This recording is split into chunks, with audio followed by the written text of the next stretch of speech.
Meus queridos irmãos, abram as suas Bíblias em Gênesis capítulo 41. O sermão desta noite é sobre a providência de Deus no cuidado com o seu povo. Gênesis capítulo 41. Nós estaremos vendo dos versículos 1 ao 36, mas no começo estarei lendo com vocês apenas até o versículo 8. Assim diz a palavra do Senhor. Passados 2 anos completos, Faraó teve um sonho. Parecia-lhe achar-se ele de pé junto ao Nilo. Do rio subiam 7 vacas, formosas à vista e gordas, e pastavam no carriçal. Após elas subiam do rio outras 7 vacas, feias à vista e magras, e pararam junto às primeiras, na margem do rio. As vacas feias à vista e magras comiam as 7 formosas à vista e gordas. Então acordou o Faraó. Tornando a dormir, sonhou outra vez. De uma só haste saíam 7 espigas, cheias e boas, e após elas nasciam 7 espigas mirradas, crestadas do vento oriental. As espigas mirradas devoraram as 7 espigas grandes e cheias. Então acordou o Faraó. Fora isto um sonho.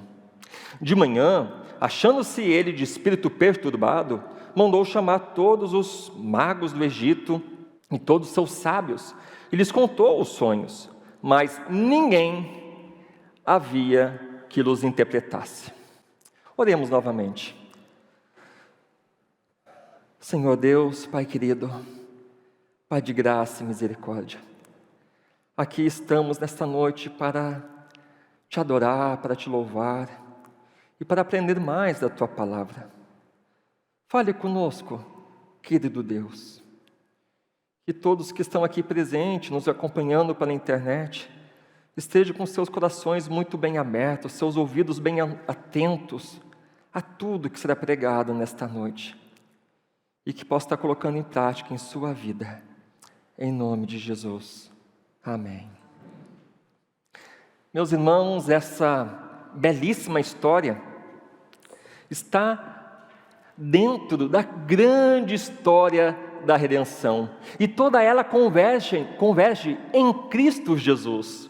E todas essas incríveis narrativas que a Bíblia nos mostra apontam para a centralidade da mensagem do Senhor. Somente Ele é Deus. Somente Ele é soberano e nada foge do controle de suas mãos. E nós somos criação dEle, que caímos, somos pecadores e precisamos de um Redentor. E este Redentor é Cristo Jesus, como nos é revelado na nova aliança.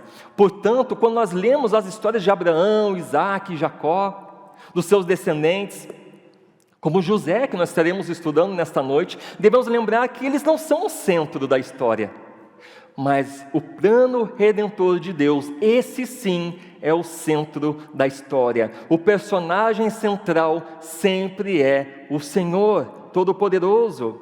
E aqui, meus irmãos, fica uma grande lição para cada um de nós. Devemos nos lembrar que nós não somos o personagem central da nossa história, mas sim o Senhor que nos salvou e que nos preserva nele até o fim. Ele sim é o centro da nossa história. A nossa história é para a glória de Deus, mas enquanto nós não entendermos isso, não seremos pessoas satisfeitas, nem mesmo em momentos de bonança, muito menos ainda nos momentos de crises, adversidades e tribulações.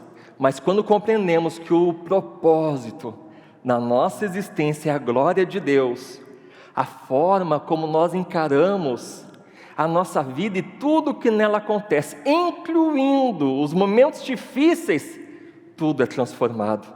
Pois entendemos que todas as coisas colaboram para o bem daqueles que amam a Deus, e que Deus, em sua soberana providência, sempre tem um propósito santo, nobre, perfeito, amoroso, que glorifica o seu nome. E isso, o que isso faz? Nos traz paz, nos traz consolo ao nosso coração. Eu não sei pelo que talvez você esteja passando no casamento, com os filhos, no trabalho, em outras áreas da sua vida. Mas lembre-se disso que eu acabei de falar. E a história de José é um testemunho vivo do que eu estou falando. Deus usou meios incompreensíveis para o homem, para que ele fosse glorificado, e o seu povo fosse salvo, e a linhagem da semente da mulher continuasse, para que por meio dela viesse o Messias. José, o personagem que não é o personagem central dessa história, mas fala dele, José é o filho amado do patriarca Jacó. Como nós sabemos, ele era invejado pelos seus meios-irmãos. Foi vendido como escravo para os midianitas, depois revendido a Potifar, oficial do faraó, comandante da guarda. E apesar de toda aquela triste situação, José serve Potifar da melhor maneira possível, com a graça de Deus. Tanto que Potifar percebe que a mão do Senhor de fato está sobre José, fazendo ele prosperar. E ele confia tanto em José que ele deixa tudo em suas mãos, seus bens, para que ele administrasse. Mas a mulher de Potifar começou a assediar José. Mas ele rejeita todas aquelas investidas malignas, por fidelidade ao Senhor e ao seu amo Potifar. Para José era inimaginável cometer tão grande maldade e pecado contra Deus e Potifar. Mas aquela mulher, com raiva de José por ter sido rejeitada por ele, por não ter aceitado os seus convites, o acusa injustamente de um crime que não cometeu, sendo assim então lançado na prisão. Meus irmãos, tem adversidades que surgem em nossa vida simplesmente pelo fato de sermos fiéis a Deus e aos princípios bíblicos. Entenda que o fato de estarmos em Cristo, certas tempestades se tornam inevitáveis. Essa é a grande verdade. Por exemplo, perseguição, ódio contra nós por causa da nossa fé, preconceito pelo simples fato de você ser fiel a Deus, ser um filho da aliança, e por amar a palavra do Senhor e vivê-la segundo a sua palavra, expondo a verdade, rejeitando ofertas ilícitas e pecaminosas, como foi o caso de José, por andar na contramão neste mundo perdido. Há momentos que sofremos não pelo fato de sermos desobedientes a Deus, mas por andarmos com Ele. O mundo odiou a Cristo e também vai te odiar. Não pense que você está livre disso, a não ser que você não sirva Jesus como deveria.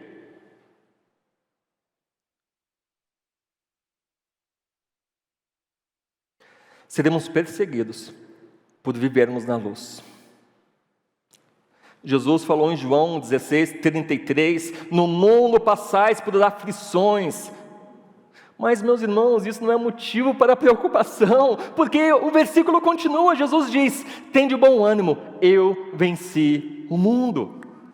Procure ver Deus, meus irmãos, em todas as situações, e esforce-te por aprender as valiosas lições que Ele deseja te ensinar, que foi o caso de José. Então José ele é lançado na prisão, e lá ele ficou um bom tempo. Mas novamente vemos a mão poderosa de Deus guardando José, em meio a todo aquele aparente caos. Lá na prisão ele tem contato com dois homens poderosos, o copeiro-chefe e o padeiro-chefe, que tinham sido presos, porque estavam sendo acusados de conspiração contra o faraó, provavelmente tentativa de assassinato. Estavam lá para ser julgado, para ver qual dos dois tinha tramado aquilo ali. E aqueles homens têm um sonho, cada um teve um sonho, e José interpreta esses sonhos, revelando o que acontecerá com cada um deles. E ele pede para o copeiro-chefe que quando saísse de lá, não se esquecesse dele, contasse a faraó a sua história, para que ele pudesse, quem sabe, ser liberto. Mas a Bíblia nos conta, nos diz no último versículo do capítulo 40, que o copeiro-chefe simplesmente se esqueceu de José. Mas lembre-se, nós estamos falando Deus da providência. Tudo aquilo estava acontecendo, estava na mão providente do Senhor. E não foi por pouco tempo que José foi esquecido pelo copeiro-chefe. O primeiro versículo que nós lemos aqui nos revela que já tinha passado 2 anos daquele pedido de socorro de José ao copeiro-chefe. Fora o tempo que ele já estava naquela prisão. Ele passou muito tempo naquele lugar. E a primeira coisa que eu quero destacar aqui com vocês, meus irmãos, desse texto, é que Deus, em sua providência, dá um sonho a Faraó.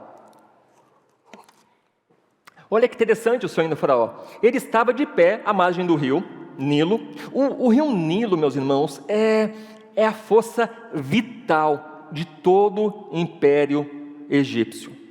E uma vez por ano, o Nilo, então, ele transborda, inunda uma estreita faixa do deserto, deixando ali um sedimento fértil, que é extremamente importante para a agricultura do império. É ali que acontece toda a agricultura, a plantação, a colheita do império.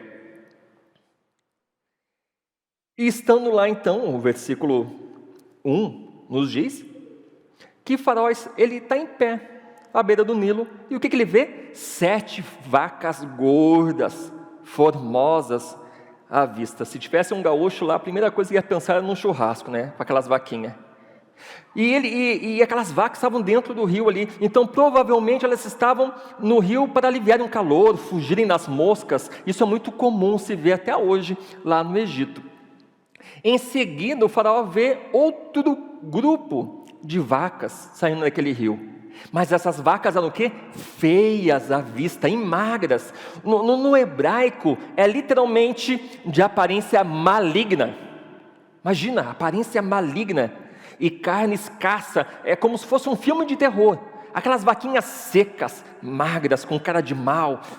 Horrível. Virado somente pele e osso. E essas vacas de aparência maligna comeram aquelas vacas gordas e formosas. E o que mais espantou o faraó, e nós veremos isso mais adiante no versículo 21, é que elas continuavam magras e com aparência maligna, como se não tivesse comido nada. Então o faraó ele dá um pulo da cama, apavorado com aquele sonho, e ele volta a dormir depois daquele sonho assombroso. Então ele volta a dormir e ele tem um segundo sonho, onde ele vê o quê? Brotarem do mesmo pé 7 espigas cheias e boas. Mas em seguida aparece o quê? 7 espigas secas, mirradas, queimadas pelo vento oriental. Esse vento oriental é um vento que vem do deserto, um vento quente, mormaço. Então, dependendo do tipo de vento, pode acabar com uma colheita. Então ele vê aquele vento chegando até ali e destruindo tudo. Aquelas espigas comem as espigas boas. Então, novamente, o faraó acorda assustado e entende que aquilo foi um sonho. Aquele sonho foi tão intenso, tão real para faraó, que é como se ele tivesse, a ideia aqui é como se tivesse dado um pulo da cama e falado, ufa, é um sonho. Mas, que sonho! Não sei se você já passou por isso, você dá um pulo da cama apavorado, olha para os lados, foi um sonho. Mas foi tão real. Foi esse o sentimento que Faraó teve com aqueles 2 sonhos. E ele ficou tão apavorado que o versículo 8 nos mostra que o espírito de Faraó estava o quê? Perturbado. Todo o ser de Faraó estava perturbado com aqueles 2 sonhos. Porque ele não entende o significado desses sonhos. Aqueles sonhos então foram tão intensos, tão reais, que ele provavelmente, o que ele pensou, o que ele deduziu? Que anunciavam alguma coisa terrível que irá acontecer com o seu reino. Pois o quê? Porque esse sonho, ele está ligado ao Nilo, que é a expressão máxima do poder imperial, de fertilidade, que movia a economia do império. Além disso, o faraó, meus irmãos, ele tem um papel divino na sociedade, na cultura egípcia. E eles acreditavam que os sonhos vinham dos deuses, eles levavam muito a sério a isso.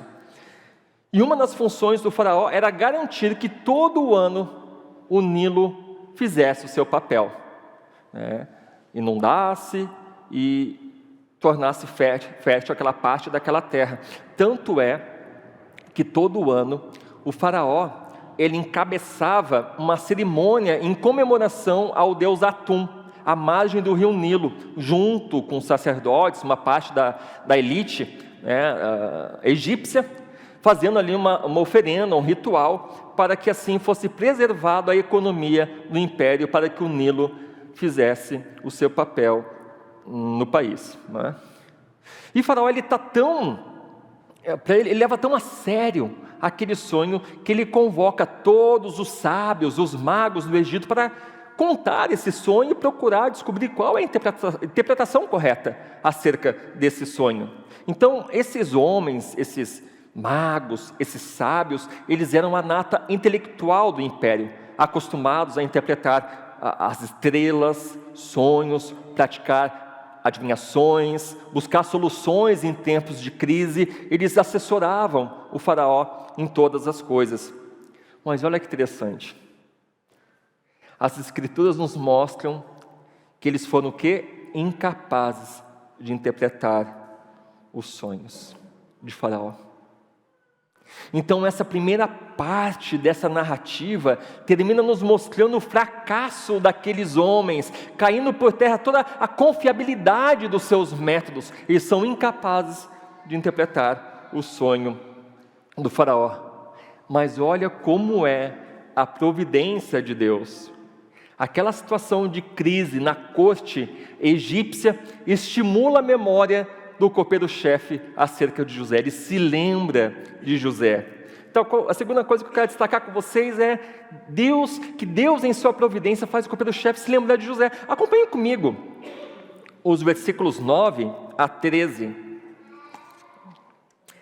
Então, disse a Faraó, o copeiro-chefe: lembro-me hoje das minhas ofensas. Estando o Faraó muito indignado contra os seus servos e pondo-me sob prisão na casa do comandante da guarda, a mim e ao padeiro-chefe. Tivemos um sonho na mesma noite. Eu e ele sonhamos cada sonho com a sua própria significação.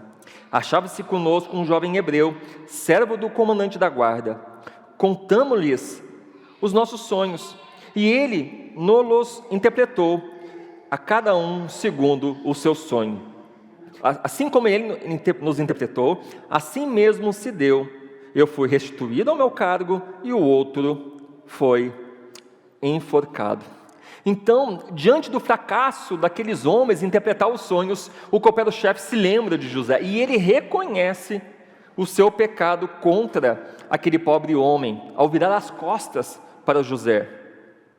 E é interessante que a palavra ofensa aqui, que pode ser traduzida por pecado, está no plural. Por quê? Porque ao não falar para Faraó do talento de José, o seu pecado era tanto contra José, como contra Faraó, que estava privado deste dom. Então ele pecou com os dois. Mas, meus irmãos, tudo isso nos mostra que Deus, em sua providência, tem o tempo certo, perfeito para todas as coisas, a despeito dos pecados dos homens. O próprio José, futuramente, ao conversar com seus irmãos acerca da maldade que cometeram contra ele, irá afirmar que Deus tem o poder de transformar a maldade dos homens em bem, para que o seu santo, amoroso propósito se cumpra. Meus irmãos, se nós pudéssemos contemplar só um pouquinho do que Deus pretende realizar em nossa vida e na vida de terceiros para a sua glória, através de nossos sofrimentos e adversidades, a nossa fé nele seria muito maior. Mas o Senhor quer nos ensinar a confiar nele, a descansar nele, mesmo sem saber qual será o final de tudo isso. Sempre que passo por momentos difíceis, eu gosto de meditar, pensar sobre a natureza, o caráter, os atributos de Deus. Isso é muito importante, meus irmãos, a gente fazer isso. Pois quando nós nos lembramos de quem Deus é, a nossa fé nele é fortalecida e revigorada. Ele é santo, ele é puro, ele é justo, ele é poderoso, onisciente, onipotente, perfeito, amoroso, gracioso, bondoso, imutável, jamais nega a si mesmo. Por isso, o Senhor e todas as suas promessas para os seus filhos, para os filhos da aliança, são totalmente dignos de confiança. Isso nos traz paz. A gente não sabe qual é o nosso futuro, mas nós descansamos em Deus, porque nós temos um Deus amoroso que cuida de nós. Então, aqui nos versículos 10 a 13, o copeiro-chefe conta a Faraó a sua experiência na prisão vivida naqueles há 2 anos atrás. Então ele fala sobre José, um jovem hebreu que havia interpretado o seu sonho, o padeiro-chefe, e tudo que aconteceu como rigorosamente como aquele jovem havia interpretado. Tá, mas qual foi a reação do faraó ao ouvir todo aquele relato do copeiro-chefe? Olha comigo aqui os versículos 14 e 15. Então o faraó mandou chamar José, e o fizeram sair à pressa da masmorra. Ele se barbeou, mudou de roupa e foi apresentar-se a Faraó. Este lhe disse: tive um sonho, e não há quem interprete. Ouvi dizer, porém, a teu respeito, que quando ouves um sonho, podes interpretá-lo. Faraó então imediatamente manda buscar José na prisão. E a Bíblia, ela nos diz que o fizeram sair às pressas. É literalmente correr, arrastar. Então uma das duas coisas aconteceram. José saiu correndo com os servos de Faraó, foi arrastado. Corre que o Faraó quer falar com você. Foi algo assim, demonstrando a urgência do Faraó em compreender o sonho. E ele não poderia se apresentar diante do Faraó de qualquer maneira. Então os servos de Faraó fizeram ali uma geral em José, para estar dignamente apresentável diante do homem mais poderoso daquela época no mundo. Mas, meus irmãos, provavelmente José, ele estava com um aspecto de homem sofrido, embora estivesse com um ânimo firme por confiar no Senhor, e o seu físico sentindo os efeitos dos maus tratos normais de uma prisão. Mas pense nisso, mesmo ele sendo um servo de Deus, o sofrimento fazia parte do plano divino para forjar em José um caráter provado e aprovado. Portanto, meus irmãos, não se assuste, não se apavore, não se desespere se você passar por um momento semelhante ao de José. Ser salvo, ser amigo de Deus, fazer parte da família da aliança não nos isenta das tribulações e aflições, mas nosso grande consolo é que nós não estamos sozinhos. O Senhor se faz presente, Ele não abandona os filhos da aliança. Ele não abandona você e a sua família nunca, jamais. Aquele que Ele adotou é dele para sempre. Ele não vira o rosto para os seus filhos. Então, ao chegar, José ali, Faraó já vai direto ao ponto. Eu tive um sonho aqui. Todos os sábios e magos do meu reino não foram capazes de interpretar, eles não sabem interpretar esse sonho. E esse sonho está me deixando perturbado, meu espírito está nervoso aqui. Mas eu fui informado que você tem poder para interpretar sonhos. E a resposta de José é maravilhosa. Acompanhe comigo aqui no versículo 16. Respondeu-lhe José: não está isso em mim, mas Deus dará resposta favorável a Faraó. Então a primeira coisa que José faz aqui é recusar honrarias indevidas. Quando o Faraó então lhe faz esse grande elogio, exaltando José dá uma resposta respeitosa, firme e recusa o elogio. Olha, Faraó, eu não possuo esse poder, não. Não está em mim essa capacidade de interpretar sonhos. E de forma sábia, José passa de si para Deus, como o único capaz de revelar sonhos. E essa atitude, ela é muito contrastante com os sábios, com os magos de Faraó, porque para aqueles homens, eles tinham a capacidade de sondar e revelar mistérios. Então José ele aponta para Deus, dando-lhe a devida glória ao afirmar: mas Deus dará a resposta favorável a Faraó. É interessante que esse substantivo no hebraico, traduzido aqui por favorável, é shalom, paz. Olha que interessante, paz.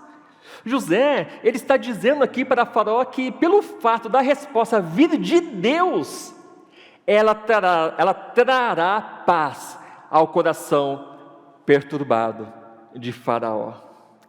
José usou aquela oportunidade para engrandecer a Deus e o seu poderoso nome, o seu nome. Olha que testemunho maravilhoso. Então José, cheio de fé, nem sabia que sonho era, falou: Deus vai dar a resposta aqui, Deus vai colocar a paz no seu coração. Que nós possamos ter essa mesma confiança no Senhor. Quando alguém chegar até você, até nós, arrebentado, uma vida sofrida, com sérios problemas, falando que não sabe o que fazer, que está perturbado de espírito, desesperado, que nós possamos dizer: olha, eu não tenho nada para dar para você, eu sou um pobre, miserável pecador, mas eu sirvo um Deus todo-poderoso, que pode transformar o teu viver, que pode restaurar o teu lar, que pode trazer paz para o teu espírito abatido e aflito. O Senhor Jesus é totalmente suficiente e poderoso para resolver qualquer problema que você possa estar passando, se assim for na sua vontade. Meus irmãos, não perca as oportunidades de glorificar a Deus, exaltar o seu santo nome. Quando alguém abrir o coração para você, procurando um conselho, aponte para Jesus, aponte para Cristo. Nunca esqueça que tudo que as pessoas precisam é Cristo. As pessoas estão indo para cada lugar, meus irmãos, em busca de respostas, de conforto, de propósito, de perdão. E você tem tudo o que elas precisam: Cristo. Somente Cristo pode dar paz a esses corações perturbados. Não perca as oportunidades.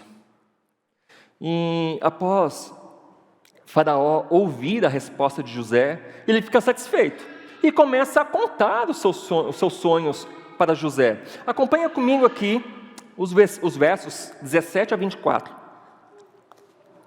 Então contou o Faraó a José: no meu sonho estava eu de pé na margem do Nilo, e eis que subiam dele 7 vacas gordas e formosas à vista, e pastavam no carriçal. Após estas subiam outras vacas, fracas, muito feias à vista, e magras. Nunca vi outras vacas disformes em toda a terra do Egito. E as vacas magras e ruins comiam as primeiras 7 gordas. E depois de as terem engolido, não davam aparência de terem devorado, pois o seu aspecto continuava ruim, como no princípio. Então acordei. Depois vi, em meu sonho, que 7 espigas saíam da mesma haste, cheias e boas. Após elas nasceram 7 espigas secas, mirradas, crestadas do vento oriental. As 7 espigas mirradas devoraram as 7 espigas boas. Contei-o aos magos, mas ninguém houve que o interpretasse. É interessante que ao contar o sonho para José, ele adiciona algumas informações que não estavam no seu primeiro relato. Informações essas que apontam o motivo da perturbação no coração de Faraó. Ele diz que no versículo 19 aqui, que as vacas não eram apenas feias ou malignas, eram o quê? Muito feias, muito malignas. Ele nunca tinha visto em toda a sua vida uma vaca tão horrível como aquelas 7 vacas. E no versículo 21, ele diz que apesar delas comerem as vacas gordas, essas vacas continuavam, muito feias e com o mesmo aspecto. Então, ao recontar o sonho, o faraó ele salienta especialmente esse aspecto maligno das vacas, sugerindo que alguma coisa horrível vai acontecer. E no final do seu relato aqui, no versículo 24, ele afirma novamente o quê? Ninguém conseguiu interpretar.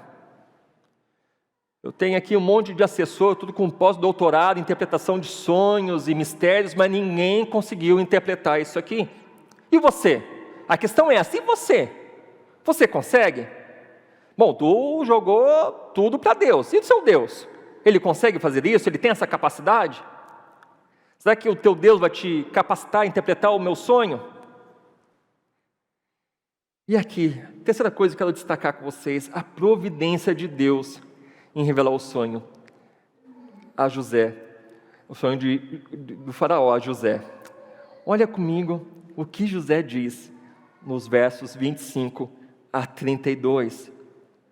Então lhe respondeu José: o sonho de faraó é apenas um. Deus manifestou a faraó o que há de fazer. As 7 vacas boas serão 7 anos, e as 7 espigas boas também é 7 anos. O sonho é um só. As 7 vacas magras e feias, que subiam após as primeiras, serão 7 anos, bem como as 7 espigas mirradas e crestadas do vento oriental. Serão 7 anos de fome. Esta é a palavra, como acabo de dizer a faraó. Presta atenção, meus irmãos, que Deus manifestou a faraó o que há de fazer. Eis que vem 7 anos de grande abundância por toda a terra do Egito.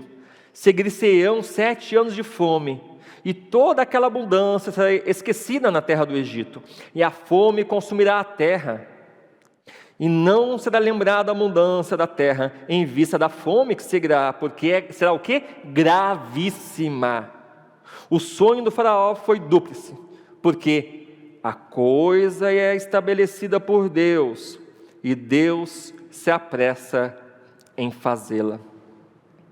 Então, o Senhor, em sua providência, revela a José o significado do sonho. E ele explica para Faraó que esses 2 sonhos, na realidade, são um só, com um único significado, e apontam para os mesmos fatos. E essa repetição dos sonhos servem para dar ênfase e firmeza naquilo que irá acontecer. Então, José explica que os sonhos apontam para eventos futuros, onde 7 vacas gordas e 7 espigas cheias são 7 anos de muita fartura, aquela coisa toda, e as vacas magras e as espigas magras serão 7 anos de muita tristeza, de muita fome, será um tempo terrível.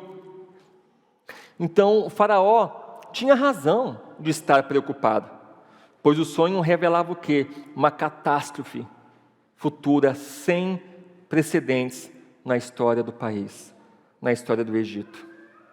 Mas sabe o que é o mais interessante dessa interpretação de José? É que ele deixa muito claro a Faraó que Deus não apenas revela sonhos, Deus não apenas capacita pessoas a interpretar sonhos, como foi o caso de José, mas que o Senhor, Ele é o quê? Soberano, poderoso. Ele é o soberano da história e controla todas as coisas, todos os reinos da terra estão debaixo dos seus pés, incluindo o destino do próprio império egípcio. José declara aqui nos versículos 25 e 28 que Deus manifestou a Faraó o que ele irá fazer, o que ele fará. Quem tem poder absoluto sobre o Egito é Yahvé. E não há nada que Faraó, seus sábios, seus magos, as suas divindades podem fazer para reverter isso. Ninguém pode mudar os decretos de Deus. José deixa claro isso para Faraó. José ele é enfático no versículo 32, ao declarar que a coisa é estabelecida por Deus, e ele se apressa em fazer isso. O Senhor, meus irmãos, aqui ele está sendo misericordioso com Faraó, com o Egito, com os povos vizinhos e com o próprio povo da aliança, ao revelar o que irá fazer. Agora, cabe ao faraó dar ouvidos ou não à advertência do Senhor através da interpretação de José. O seu império poderá ser destruído pela fome ou salvo, dependendo da atitude que ele vai ter diante de tudo isso. E nós vemos aqui, no final do nosso sermão, que Deus, em sua providência, enche José de sabedoria para aconselhar Faraó. Veja comigo aqui os versos 33 ao 36. Qual o conselho de José a Faraó? Agora, pois, escolha a Faraó um homem ajuizado e sábio e o ponha sobre a terra do Egito. Faça isso, Faraó, e ponha administradores sobre a terra, e tome a 5ª parte dos frutos da terra do Egito, nos 7 anos de fartura. Ajuntem os administradores toda a colheita dos bons anos que virão, recolham cereal debaixo do poder de Faraó, para mantimento nas cidades, e o guardem. Assim, o mantimento será para abastecer a terra nos 7 anos de fome que haverá no Egito, para que a terra não pereça de fome. Meus irmãos, Faraó não pediu nenhum conselho para José, e não foi para isso que ele foi tirado da prisão. Chama lá o miserável do hebreu lá para me dar um conselho lá.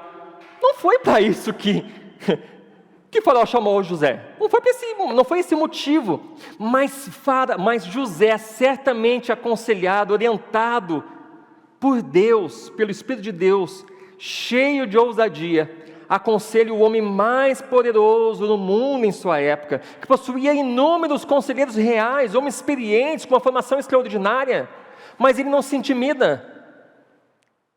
Ele vai lá e aconselha o faraó. Ele aconselha o faraó a colocar sobre o Egito um administrador, um homem sábio, responsável sobre a supervisão, óbvio, do faraó, outros administradores para ajudar, para juntar durante esses 7 anos de fartura, uma grande quantidade de alimentos, para enfrentar esses 7 anos de escassez. Essas medidas, esses conselhos de José, tinham o propósito de evitar que a terra perecesse de fome. O princípio que José defende aqui é que devemos juntar em tempos de abundância, em tempos de fartura, para não faltar em tempos de escassez. E, de maneira geral, meus irmãos, esse é um princípio que nós também devemos cultivar. Isso se chama sabedoria, se chama prudência. E o Senhor não é contra esse princípio. Ele é contra o acúmulo indevido de bens, que revela o quê? Um coração ganancioso e escravo do dinheiro. Mas é sempre bom, meus irmãos, ter uma poupança para casos de emergência, que poderão surgir no futuro, tanto para socorrer a sua família como o próximo. E eu vou dizer uma coisa para vocês: como é bom, e como o Senhor se alegra com aqueles que são generosos, que em momentos de crise colocam o seu dinheiro à disposição para ajudar o próximo, não são avarentos, mas entendem que tudo que possuem vem de Deus e se alegram em poder ter condições financeiras, usar os seus bens para a glória de Deus, ajudando aqueles que são a imagem do Senhor. Que você possa ser assim, meu irmão, pois um coração generoso revela um coração grato a Deus, um coração satisfeito em Deus, alegre por tudo que o Senhor tem dado. Então nós vemos aqui a providência de Deus, graciosa de Deus. Ele não apenas revela o que fará, mas como se preparar para aquilo que ocorrerá. Basta a Faraó dar ouvidos aos conselhos de José, vindos da parte do Senhor, que tudo vai acabar bem. Os conselhos irão aliviar os efeitos terríveis da fome que está por vir. Basta José dar ouvidos aos conselhos divinos da parte do Senhor. Muitas vezes, meus irmãos, nós nos encontramos em situação parecida de Faraó.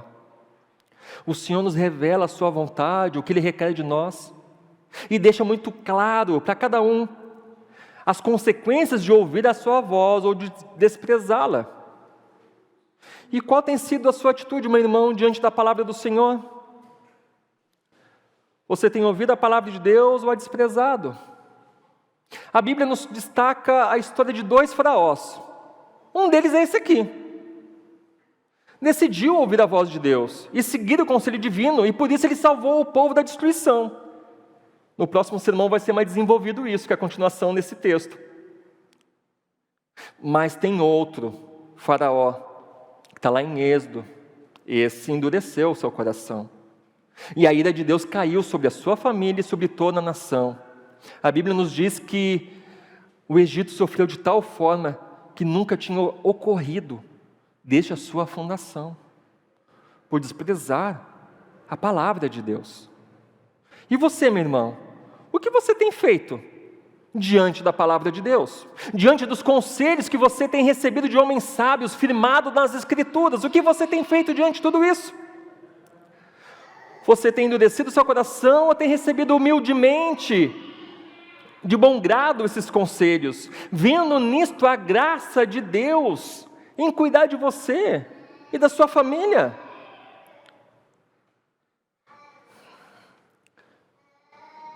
Meus irmãos, a coisa mais triste que tem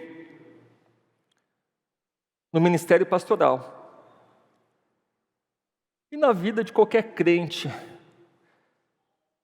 é você aconselhar irmãos, pessoas amadas, pessoas queridas, você exortar com mansidão, com amor,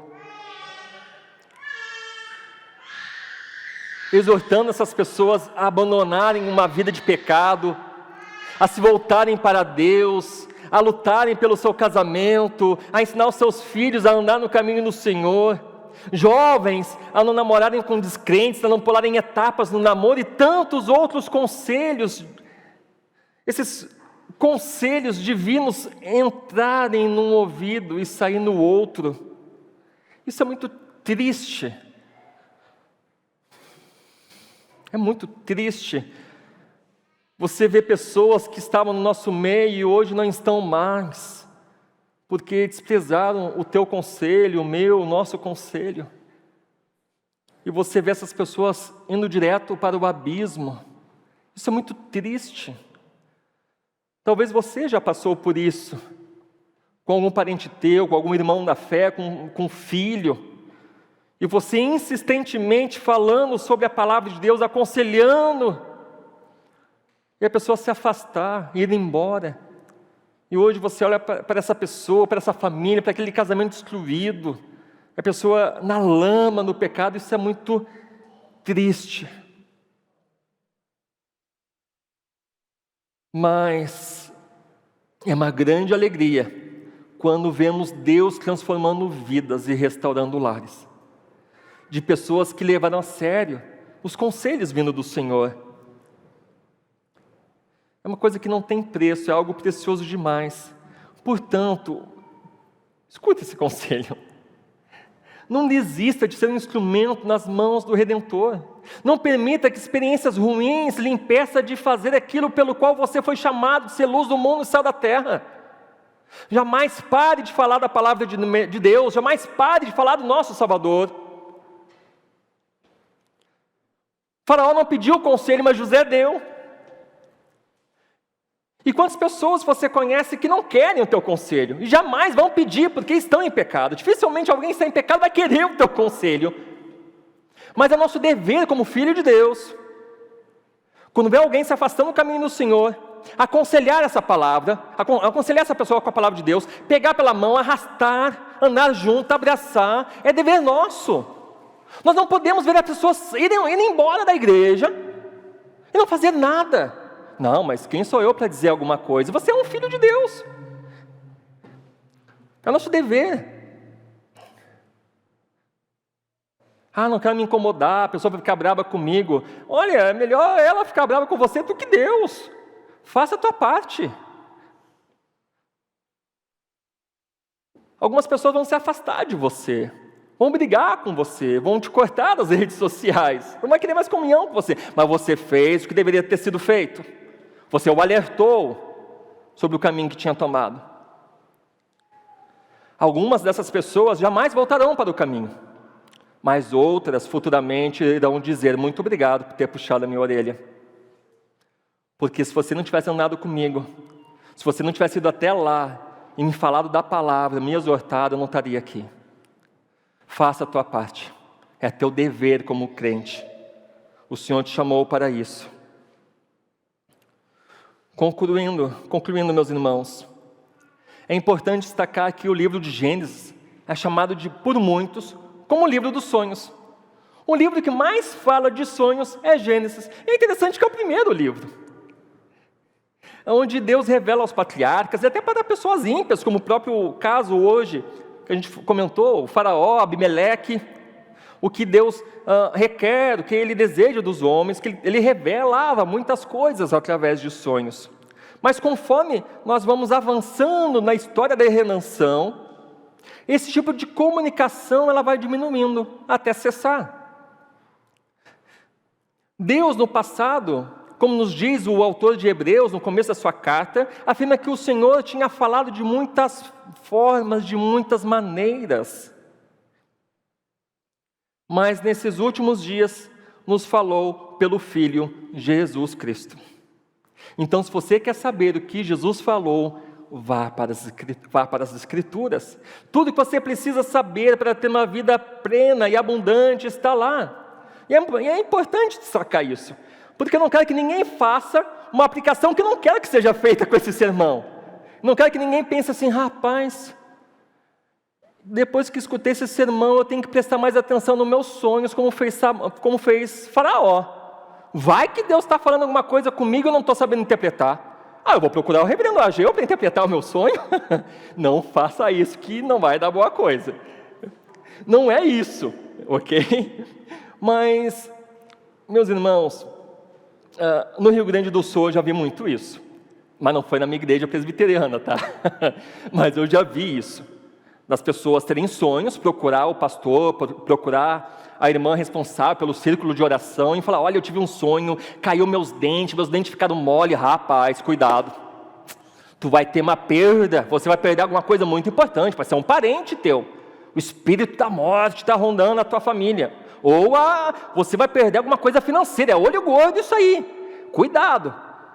Meus irmãos, essas atitudes são características do paganismo.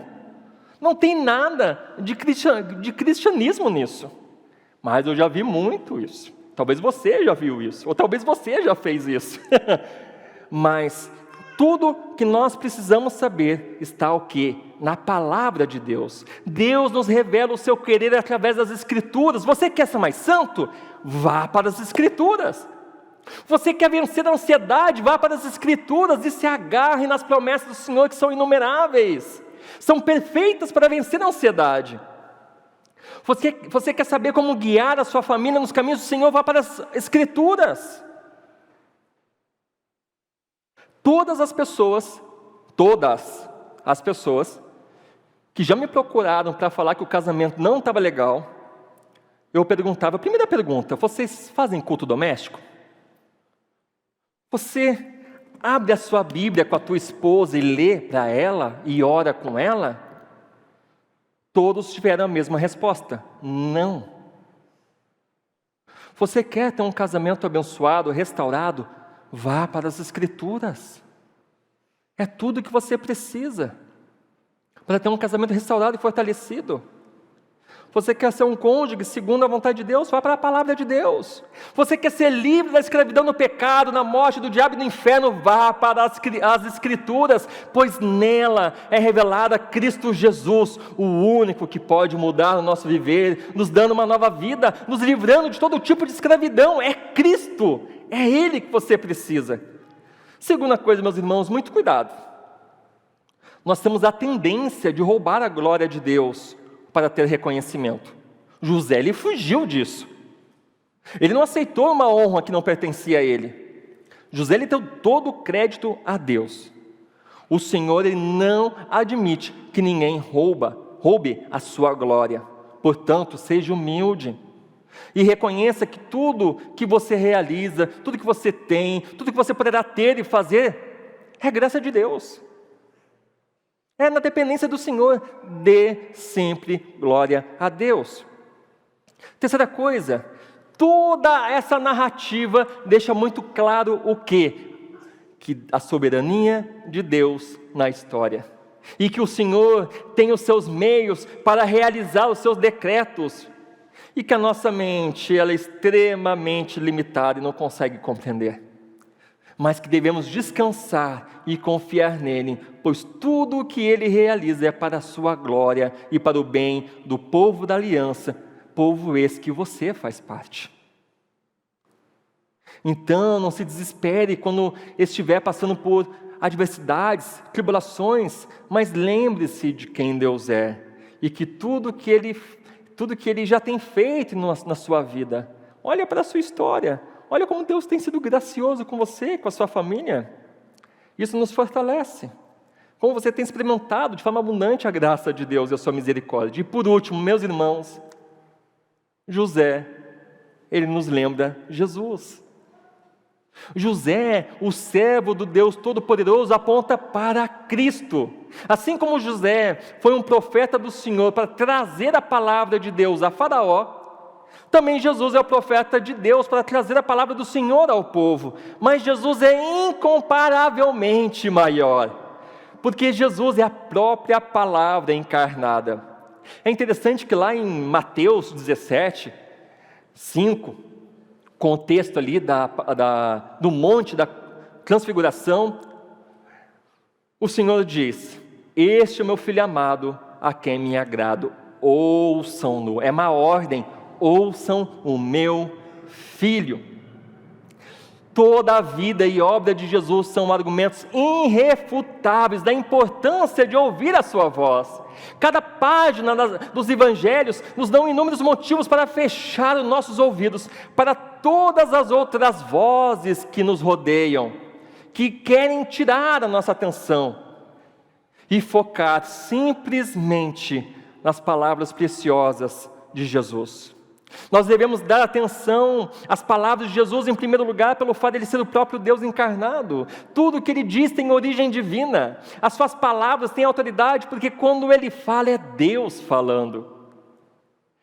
E a maior loucura que um homem poderia cometer em sua vida é ignorar a voz de Deus, ignorar a voz de Jesus, desprezar os seus ensinos. A sua palavra é a verdade.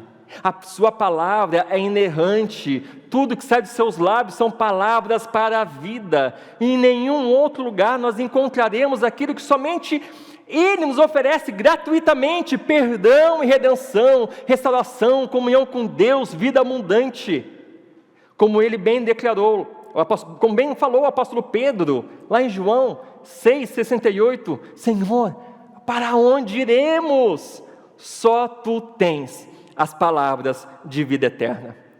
Portanto, a coisa mais sábia que podemos fazer é seguir os passos dos discípulos de Jesus, que ouviram a sua voz e o seguiram, guardaram as suas palavras no coração e viveram guiados por ela, descansando em suas promessas.